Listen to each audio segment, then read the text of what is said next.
Bueno, pues voy a hablar de una situación en la que probablemente alguno de nosotros nos hayamos visto alguna vez, que es encontrar una determinación de anticuerpos antinucleares positivos en algún paciente y no saber muy bien cuál es la importancia de ese hallazgo o si debemos continuar o no con el estudio de ese paciente. Entonces voy a intentar aclararlo a partir de esta presentación. Bueno, en primer lugar, los anticuerpos antinucleares son inmunoglobulinas que reconocen componentes celulares autólogos, que pueden ser tanto nucleares como citoplasmáticos. La prueba que normalmente se utiliza para detectarlos sería la inmunofluorescencia indirecta. Esta prueba tiene una alta sensibilidad, pero una baja especificidad. Entonces, debemos conocer que hay otras pruebas más sensibles y específicas, como el ELISA o el radioinmunoanálisis, para detectar estos anticuerpos. Los antígenos contra los que se dirigían estos anticuerpos se encontraron aislando proteínas del núcleo celular y se llamaron antígenos extraíbles del núcleo, y su acrónimo en inglés es ENA, que es como los conocemos ahora, y habría más de 100, pero los más importantes y representativos son los que he puesto ahí como ejemplo. Bueno, los ANA se clasifican en 3 grupos. Tendríamos los naturales, que todos nosotros tenemos en nuestro organismo, a títulos bajos, los infecciosos, que ahora veremos, y los autoinmunes, que son los que se producen por pérdida de tolerancia inmunológica y tienen un origen multifactorial. En esta tabla vemos la clasificación y las características de cada uno de los grupos de anticuerpos antinucleares. Los naturales, como vemos, no se asocian nunca a manifestaciones clínicas de enfermedades autoinmunes sistémicas. Los infecciosos tampoco se asociarían a las manifestaciones clínicas del proceso infeccioso, y los títulos disminuirían cuando desaparece el estímulo antigénico de la infección. Y los autoinmunes sí que se asocian a manifestaciones clínicas de enfermedad reumatológica autoinmune, y los títulos irían fluctuando a lo largo de la enfermedad, no se mantendrían estables. Dependiendo del modo en que se tiñen estos anticuerpos, habría 4 patrones, que serían el homogéneo, como los antihistonas o anti-DNA, el moteado, el centromérico y el nucleolar, como la anti-RNA pol 1 y 3, etc. Bueno, y a partir de este caso, que puede ser un caso típico que nos podemos encontrar en medicina interna, vamos a intentar aclarar todas las preguntas. Se trata de una mujer de 78 años, diabética, con complicaciones macrovasculares, hipertensa, dislipémica, obesa, mórbida, tiene un hipotiroidismo y una anemia ferropénica y un Barthel de 40. Ingresa en medicina interna con un cuadro de insuficiencia cardíaca descompensada en el contexto de una infección respiratoria.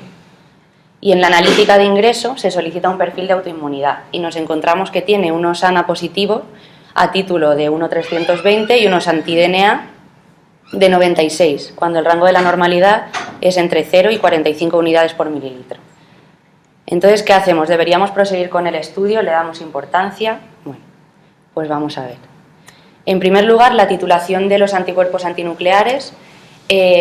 No sabemos, bueno, voy a intentar explicar cómo interpretarla. Hay una controversia acerca de cuál es la dilución inicial para considerar positivo un título de anticuerpos antinucleares. Entonces, se hizo un estudio multicéntrico con voluntarios sanos y se vio que en el 32% de los pacientes sanos encontrábamos ANAs positivos a un título de 1,40 y en el 5% los encontrábamos a un título de 1,160. Teniendo en cuenta que la prevalencia de enfermedades asociadas a estos anticuerpos es de un 1%, la mayoría de individuos con ANA a título de 1,40, incluso de 1,160, serían falsos positivos. Para determinar cuál es la dilución inicial ideal para considerar positivos estos anticuerpos, debemos individualizar en cada laboratorio dependiendo de la población en la que nos encontremos. Entonces, vamos a considerar positivos aquellos títulos que produzcan solamente un 5% de resultados positivos en controles sanos. En nuestro hospital sería 1,80 lo que considerarían positivo. Bueno, las enfermedades que se asocian a un mayor porcentaje de ANAs positivos serían el lupus eritematoso sistémico, tanto en su fase activa como en la fase de remisión, la esclerodermia, la enfermedad mixta del tejido conectivo y el lupus inducido por fármacos. Estos serían los que más se han visto asociados. Bueno, respecto a la monitorización, decir que en pacientes que ya tienen un diagnóstico de enfermedad autoinmune sistémica, cambios en la titulación de estos anticuerpos a lo largo del tiempo no son útiles para monitorizar la actividad de la enfermedad. Entonces, una vez hemos obtenido una determinación positiva en estos pacientes, no está indicado volver a repetirla en las siguientes analíticas. Otra cosa sería, por ejemplo, anticuerpos más específicos como los anti-DNA de doble cadena, que sí que ayudarían, por ejemplo, en la monitorización del lupus. Entonces, esto sí que estaría indicado repetirlos en los controles del paciente. Bueno, ¿y cuál es la utilidad diagnóstica de la determinación de anticuerpos antinucleares? Pues para intentar responder a esta pregunta, en 2002 la Sociedad Americana de Reumatología estableció unas guías basadas en la evidencia para determinar la utilidad de estas determinaciones. Entonces se vio que era útil solicitar la determinación de estos anticuerpos si había una alta sospecha de lupus eritematoso sistémico. Entonces, en este caso, si los anticuerpos antinucleares eran positivos, estaría indicado determinar otros antígenos más específicos, como los anti-DNA de doble cadena o los ENA. En el caso de que sospechemos una esclerosis sistémica, también estaría indicado solicitarlos, y si son positivos habría que continuar con el estudio solicitando anticuerpos anticentrómero o anti-SCL70 que tendrían un valor pronóstico en esta enfermedad. En el caso de pacientes con signos y síntomas de enfermedad inflamatoria muscular, como en los que sospechemos polimiositis o dermatomiositis, a pesar de que tengamos unos ANA negativos, esto no descartaría la enfermedad. Por lo tanto, en este caso, si hay una alta sospecha, sí que estaría indicado solicitar anticuerpos más específicos de estas patologías, como la anti-RNA sintetasa.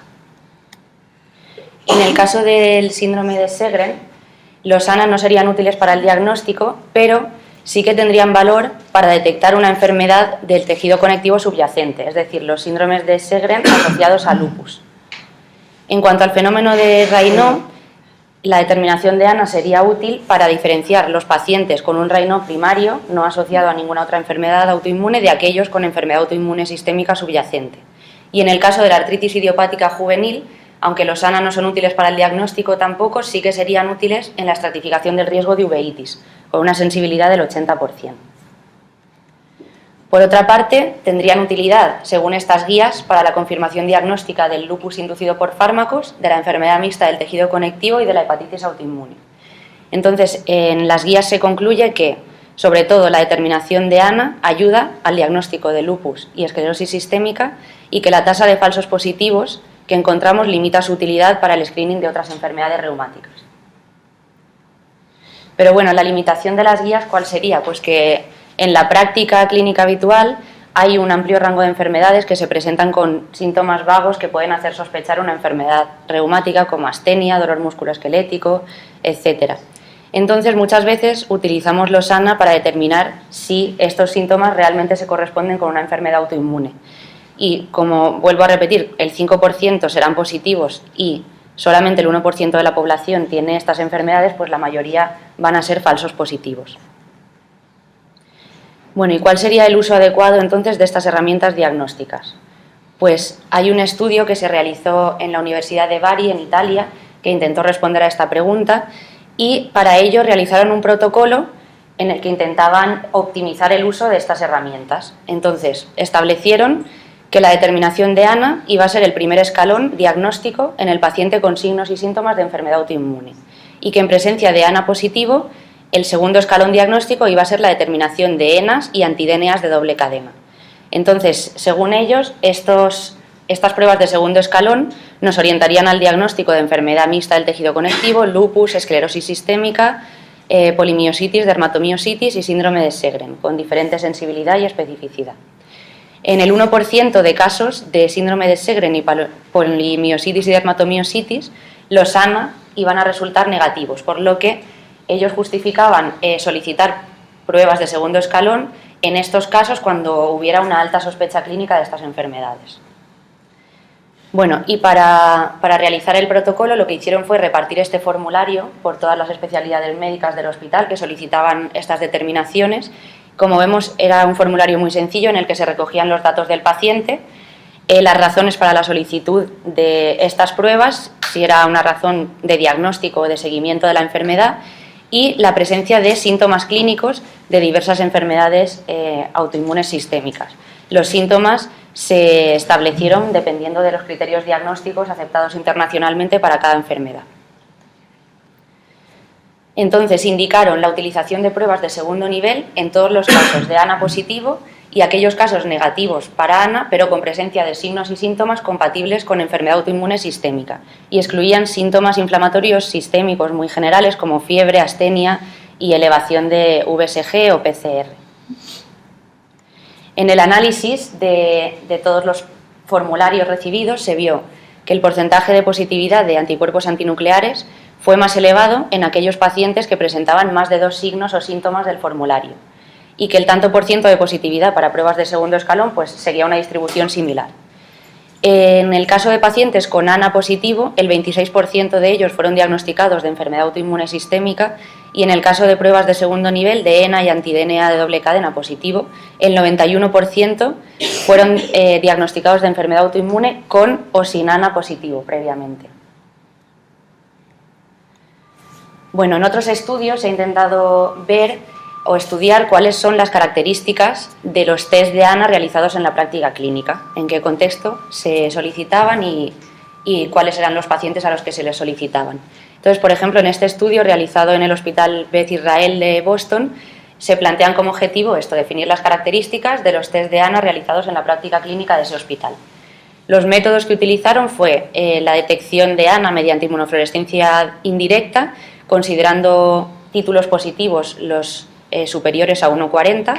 Los test positivos fueron testados nuevamente a diluciones mayores para confirmar.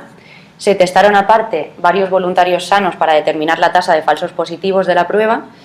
Todos los test positivos posteriormente fueron analizados para la presencia de autoanticuerpos específicos, de ENAs y anti-DNAs, y se recogieron en todos los pacientes a los que se les había solicitado la prueba características demográficas, cuáles eran las indicaciones del test, sus comorbilidades, qué fármacos estaban tomando en ese momento y cuál fue el diagnóstico final. Entonces se vio en los resultados del estudio que el grupo con ANA positivos era de edad significativamente más avanzada que el grupo con ANA negativo. Las justificaciones más frecuentes para solicitar el test fueron la sospecha de enfermedad reumática y vasculitis, y se vio que de los pacientes con ANA positivo, el 24% únicamente presentaban positividad para anticuerpos de segundo nivel, sobre todo anti-DNA. En este caso, se realizó un diagnóstico de lupus en 17 de los 1.010 pacientes estudiados con títulos de ANA superiores a 1,80. Y se vio que para pacientes con diagnóstico de lupus, la sensibilidad de los anticuerpos antinucleares era del 100%, pero su especificidad descendía al 86%. Y el valor predictivo positivo de la prueba era del 11%. Y estos parámetros descendían para otras enfermedades reumáticas, que no fueran lupus. Se vio que en pacientes mayores de 65 años, tanto la especificidad como el valor predictivo positivo para el diagnóstico de lupus descendían a valores del 73% y el 4% respectivamente, y que el valor predictivo positivo de la prueba ascendía a títulos más altos de ANA. Y por último, que los falsos positivos fueron más comunes en pacientes ancianos, en los que se encontró un 90% de falsos positivos, que en jóvenes, que se encontró un 72%. Entonces el estudio concluía que la utilidad de la determinación de los anticuerpos antinucleares va a depender de la probabilidad pretest de padecer una enfermedad reumática, que la presencia de síntomas extraarticulares aislados o síntomas constitucionales no específicos, como fiebre, pérdida de peso, se asociaron con valores predictivos positivos próximos a 0. En pacientes ancianos, la tasa de falsos positivos ascendía al 30%, y que a mayor título de ANA, mayores tasas de enfermedad reumática se encontraron en el estudio, pero que a pesar de ello, el 55% de pacientes con ANA positivos a un título de 1,360 no se asociaron a ninguna enfermedad reumática. Y siguiendo con el tema de los ancianos, como es la población que más vemos en el hospital, vamos a ver cómo se comporta el test de anticuerpos antinucleares en esta población. Entonces, se sabe que en individuos sanos de edad avanzada, no afectos de enfermedades autoinmunes sistémicas, hay una mayor prevalencia de ANAs positivos. Entonces, lo que se hizo en el Hospital del Rocío, de Virgen del Rocío de Sevilla, fue estudiar a 100 ancianos con una edad media de 82 años y se realizó en todos ellos una historia clínica completa de signos y síntomas de enfermedad autoinmune sistémica. Para establecer la presencia o ausencia de este tipo de enfermedades, se emplearon los criterios aceptados internacionalmente en las guías clínicas. Y aparte, en otro grupo se investigó la presencia de ANA en un grupo control de pacientes sanos de edad media 33 años. Lo que se vio fue que los ANA fueron positivos a títulos de 1,40 en el 74% de los casos de ancianos y 1 sobre 160 en el 64%, y que en ninguno de ellos se encontraron determinaciones positivas de ENA ni anti-DNA.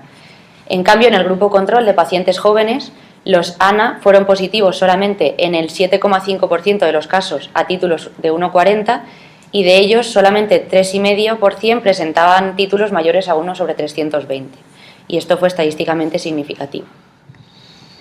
Entonces, la conclusión de este estudio, la discusión que hacen, es que la frecuencia de anticuerpos no específicos para un órgano, como en este caso los anticuerpos antinucleares, aumenta paralelamente con la edad y no son expresión tanto de un proceso autoinmunitario, sino de un daño tisular.